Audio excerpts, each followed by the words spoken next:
आप अपने बारे में सच जानने के इच्छुक हैं तो ये वीडियो आपके लिए है। और यदि आप सच नहीं सुनना चाहते हैं, यदि आप 7 दिन के अंदर करोड़पति बनना चाहते हैं, तो करबद्ध निवेदन है कि आप इस वीडियो को स्किप कर दीजिए। क्योंकि ये जो वीडियो है ना, ये ना तो आपको करोड़पति बनाने वाला है, ना ही आपको अरबपति बनाने वाला है, बल्कि ये वीडियो इस बात से रिलेटेड है कि आपको किन सावधानियों को बरतना चाहिए ताकि भविष्य में होने वाली समस्याओं से आप बच सकें। पिछले 2.5 वर्ष से हमारे मीन राशि की 7.5 चल रही है, जिसका 29 मार्च 2025 को द्वितीय चरण प्रारंभ हो चुका है। कई चैनलों ने आपको बहुत सारी अच्छी अच्छी बातें बताई होंगी। क्या ऐसा हुआ? नहीं हुआ दोस्तों। और ये जो दूसरा चरण है 7.5 का, ये सबसे ज़्यादा महत्वपूर्ण होता है क्योंकि ये आपके फर्स्ट हाउस पर चल रहा होता है। अभी हम शनि से संबंधित कोई भी बात नहीं करने वाले हैं। जून 2025 में आपको किस तरह की सावधानियां बरतनी हैं ताकि आप आने वाली समस्याओं पर थोड़ा सा नियंत्रण पा सके। क्योंकि कई बार क्या होता है ना कि स्थिति तनावपूर्ण लेकिन नियंत्रण में होना जरूरी होता है। जैसे ही चीजें नियंत्रण से बाहर होती हैं ना, वहां पर उनमें उनके दुष्प्रभाव देखने के लिए मिलना शुरू हो जाते हैं। तो ये जून माह आपके लिए किस प्रकार से रहने वाला है और आपको क्या सावधानियां बरतनी चाहिए, वही हम लोग आज डिस्कस करने वाले हैं। नमस्कार दोस्तों, कैसे हैं आप सभी? मैं आपका ज्योतिष मित्र श्लोक वर्मा आपके अपने चैनल श्री हनुमंत कृपा में आपका हार्दिक स्वागत करता हूं, अभिनंदन करता हूं। साथ ही अपने बड़े भैया श्री हनुमान जी से करबद्ध निवेदन करता हूं कि अपने हनुमत कृपा परिवार के सभी सदस्यों को, नए जुड़ने वाले सभी सदस्यों को सुख समृद्धि प्रदान करें, उन्हें उनके कार्यों में आशातीत सफलता प्रदान करें। दोस्तों, ये जो मेरे पीछे आप 12 का लिखा हुआ अंक देख रहे हैं ना, ये इस बात को दिखाता है कि या तो आपकी राशि मीन है या फिर आपकी लग्न मीन है। ठीक है। और जून 2025 में कई महत्वपूर्ण परिवर्तन होने वाले हैं। देखिए, बृहस्पति देव जो है ना, गुरुदेव बृहस्पति, ये आपके लग्नेश होते हैं, आपकी पर्सनालिटी के कारक होते हैं, आपकी कैरेक्टरिस्टिक के कारक होते हैं। यही बृहस्पति देव आपकी पद प्रतिष्ठा, मान मर्यादा, आपकी नौकरी, आपका व्यवसाय, इन सभी चीजों का कार्य प्रभार गुरुदेव बृहस्पति के पास में ही है। 15 मई 2025 को गुरुदेव बृहस्पति ने अपना राशि परिवर्तन किया। देखिए, 29 मार्च 2025 से लेकर 18 मई 2025 तक जितने भी बड़े ट्रांजिट थे जो आपके जीवन में उथल पुथल लाने का काम करते हैं, जो आपके जीवन को बैलेंस्ड करने का काम करते हैं, वो सारे ट्रांजिट 29 मार्च से लेकर 18 मई 2025 के बीच में संपूर्ण हो गए। गुरुदेव बृहस्पति का आगमन आपकी पत्रिका में आपके 4थे भाव में हुआ। माता के सुख से संबंधित भाव है, भूमि भवन वाहन से सुख से संबंधित भाव है।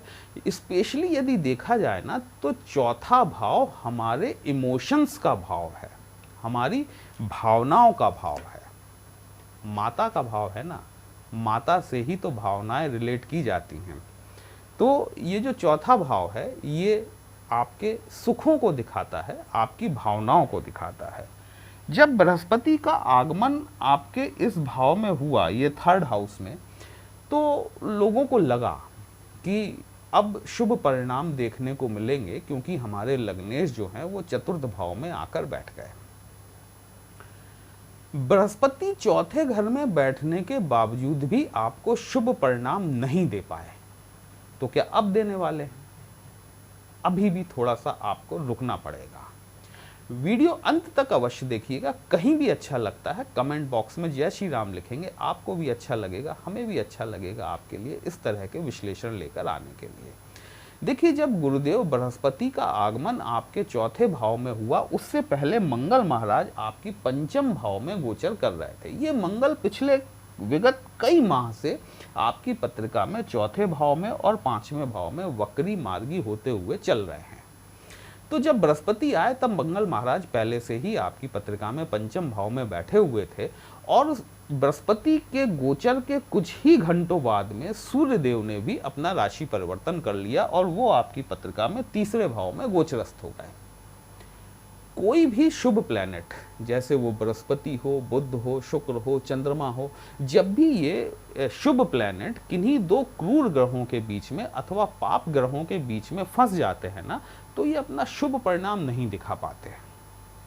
अब क्या हुआ कि बृहस्पति महाराज सूर्य और मंगल के बीच में फंस गए। 6 जून 2025 के दिन मंगल महाराज अपना राशि परिवर्तन कर जाएंगे। मंगल महाराज राशि परिवर्तन करेंगे, फाइनली ये आपकी पत्रिका के 6वें भाव में गोचर करेंगे और केतु देव जहां पर बैठे हैं, 18 मई 2025 को जो राशि परिवर्तन हुआ उसमें राहु महाराज आपके 12th हाउस में गोचर किए और केतु महाराज आपके 6वें घर में गोचर किए। मंगल केतु के साथ में युति बनाएंगे, इस पर हम बाद में आएंगे। गुरु बृहस्पति यहां पर आपको रिजल्ट देना शुरू करेंगे, लेकिन 15 जून 2025 को दूसरा परिवर्तन होगा। सूर्य देव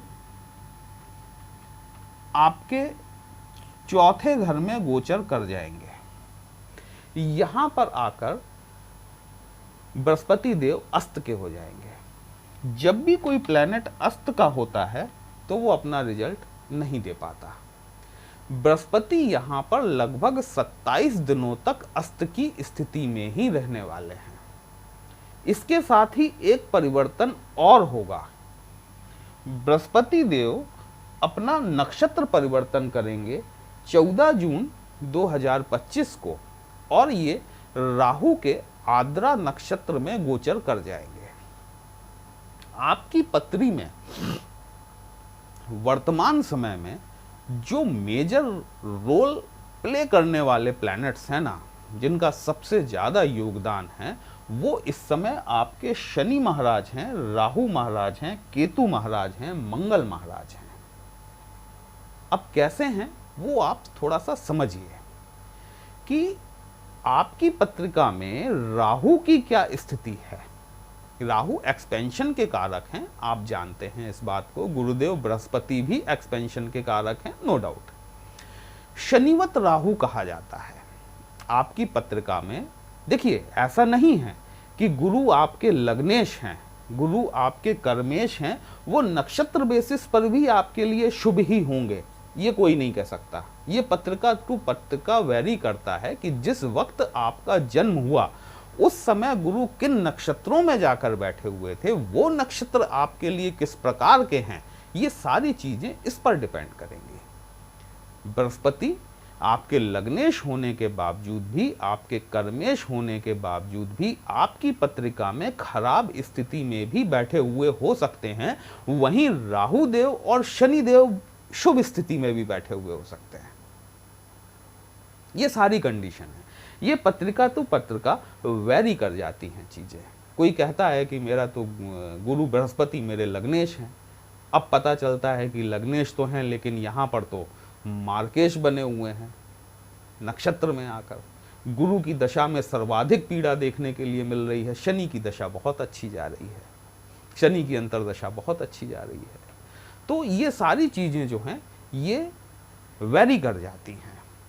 अब राहु महाराज की आपकी पत्रिका में क्या स्थिति है, उस पर यह डिपेंड करेगा कि गुरु का ये जो गोचर राहु के आद्रा नक्षत्र में होने जा रहा है, ये आपके ऊपर किस प्रकार का प्रभाव डालेगा। राहु देव 12वें भाव में बैठे हुए हैं। पहले हम 12वां भाव समझ लेते हैं। देखिए, वीडियो थोड़ा सा लंबा हो सकता है क्योंकि सारी चीजों को क्लियर मुझे समझाना है, तो थोड़ा सा लंबा वीडियो हो सकता है, थोड़ा सा पेशेंस रखिएगा। 12वां भाव आपके खर्चों को दिखाता है, 12वां भाव अनपेक्षित व्यय को दिखाता है, 12वां भाव आध्यात्मिकता को दिखाता है, 12वां भाव जेल यात्रा को दिखाता है, विदेश यात्रा को दिखाता है, विदेशों में सेटलमेंट को दिखाता है, विदेशों से होने वाले व्यावसायिक लाभ को भी दिखाता है। अब यदि राहु शुभ स्थिति में हैं और गुरु राहु के नक्षत्र में आ रहे हैं, आप यकीन मानकर चलिए कि यहाँ पर आपके लिए स्थितियाँ बहुत सुदृढ़ होने वाली हैं। यदि आप फॉरेन जाना चाहते हैं, आप बिल्कुल जा सकते हैं। यदि आप विदेश से व्यवसाय करते हैं तो आपको विदेशों से आय होने की संभावना दिखाई देती है। लेकिन यदि राहु शुभ स्थिति में नहीं हुए तो क्या हुआ? 12वां भाव वाद विवादों का भी भाव है। यहां से दूसरा प्लेनेट पकड़ना पड़ेगा मंगल महाराज। मंगल का जो ट्रांजिट हो रहा है 6 जून 2025 को आपकी पत्रिका में 6वें भाव में हो रहा है। 6वां भाव रोग, ऋण और शत्रुओं को दिखाने वाला होता है। मंगल और केतु का जब भी युति बनती है, अंगारक योग का निर्माण होता है। केतु हेडलेस प्लैनेट है, थॉटलेस प्लैनेट है। मंगल सुपर एग्रेशन है। जब एक सिर विहीन व्यक्ति के साथ में एक सुपर एग्रेशन की पावर आ जाए, वो किस तरह का विध्वंसात्मक होगा, ये सारी चीजें उस पर डिपेंड करती हैं। अब यदि राहु आपकी पत्रिका में शुभ है तो केतु आपकी पत्रिका में न्यूट्रल होगा। ये आपके लिए अकारक होगा, क्योंकि इन दोनों प्लैनेट्स के साथ में एक चीज है कि यदि इन दोनों में से एक भी शुभ हो जाता है तो दूसरा प्लैनेट ऑटोमेटिकली न्यूट्रल हो जाता है।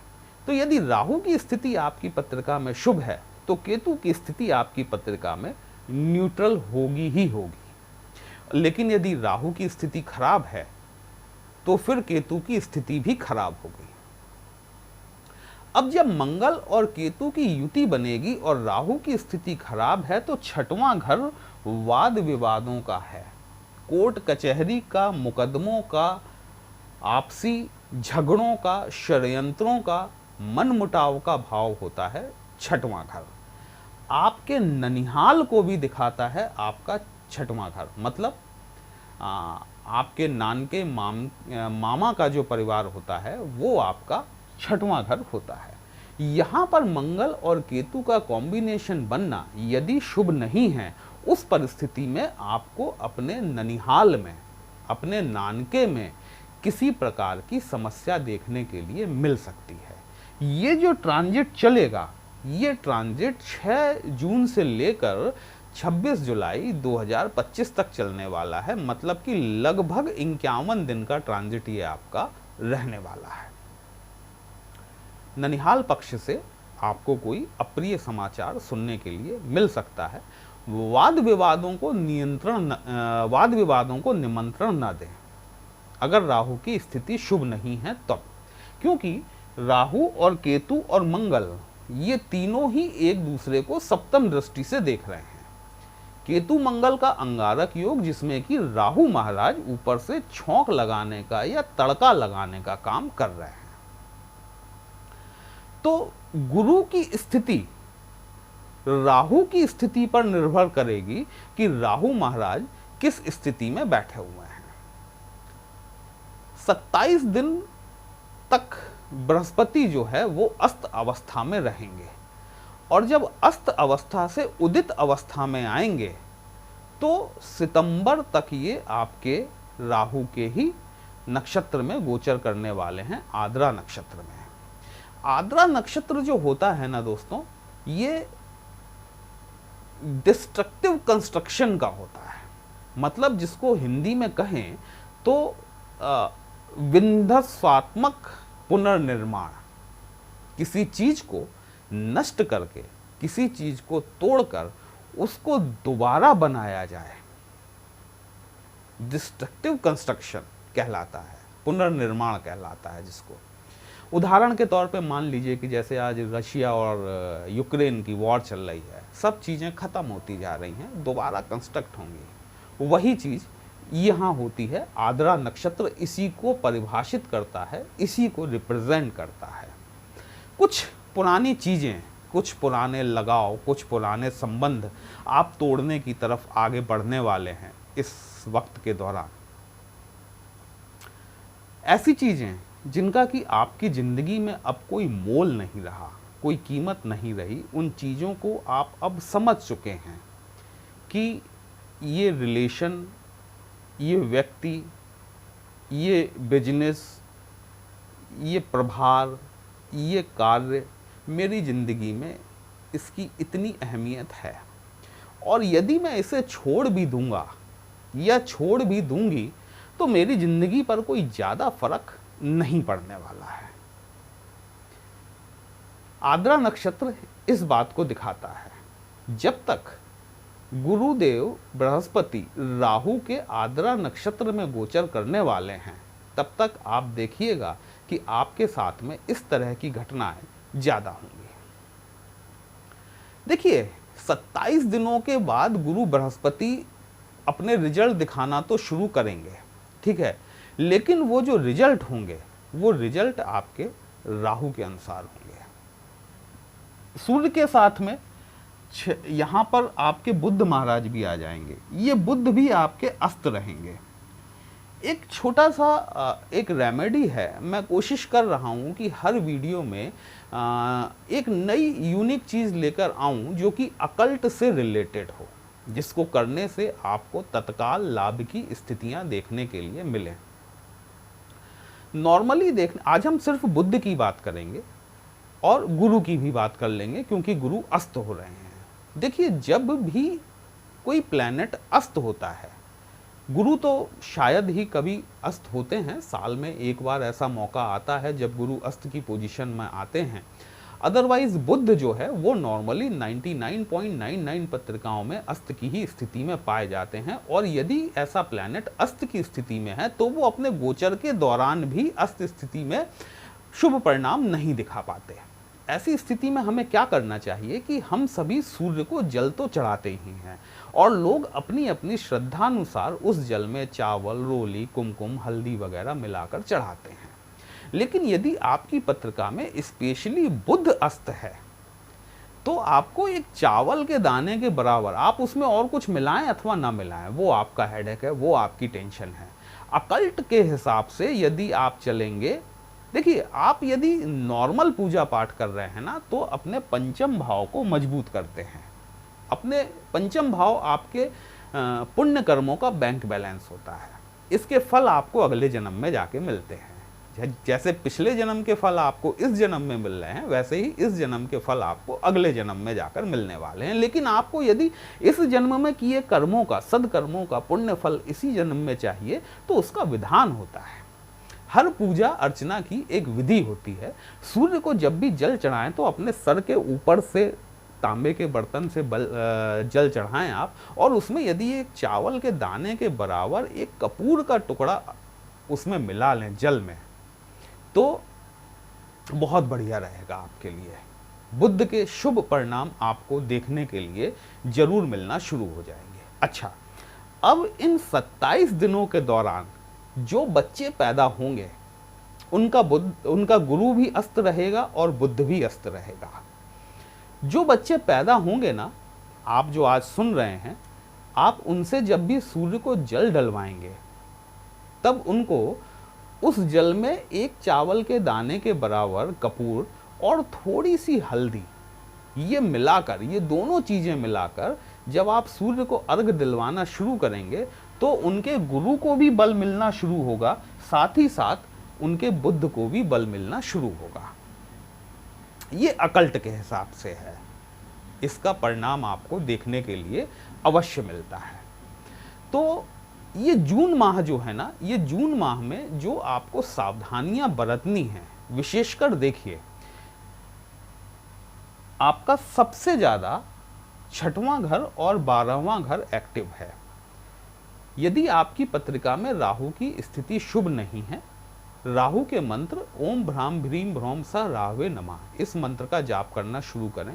अपने किसी भी प्रकार के वाद विवाद से अपने आप को बचाएं, ठीक है, क्योंकि ये एक कहते हैं ना कि आ बैल मुझे मार वाली कंडीशन, वो कंडीशन मत होने दीजिएगा अपने साथ, क्योंकि ऐसी परिस्थितियों का निर्माण होगा जहां की आपको अनावश्यक व्यर्थ विवाद में खींच लिया जाए, और यदि ये विवाद बढ़ता है तो फिर कोर्ट कचहरी की स्थिति भी देखने के लिए मिल सकती है, क्योंकि ये एक अंगारक योग है और बड़ा प्रबल योग है।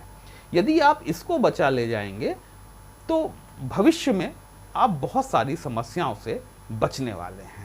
वीडियो कहीं भी अच्छा लगा हो दोस्तों, अपने इस चैनल को लाइक, शेयर और सब्सक्राइब जरूर कर लीजिएगा। हमसे यदि पत्रिका का विश्लेषण कराना चाहते हैं, व्हाट्सएप नंबर थंबनेल में दिया गया है। पर्सनल कंसल्टेशन पेड होता है, एक छोटी सी फीस आपको पे करनी होती है। आपकी समस्या का उचित समाधान हमारे द्वारा करने का प्रयास जरूर किया जाता है। चलिए फिर मिलते हैं, तब तक के लिए जय श्री राम।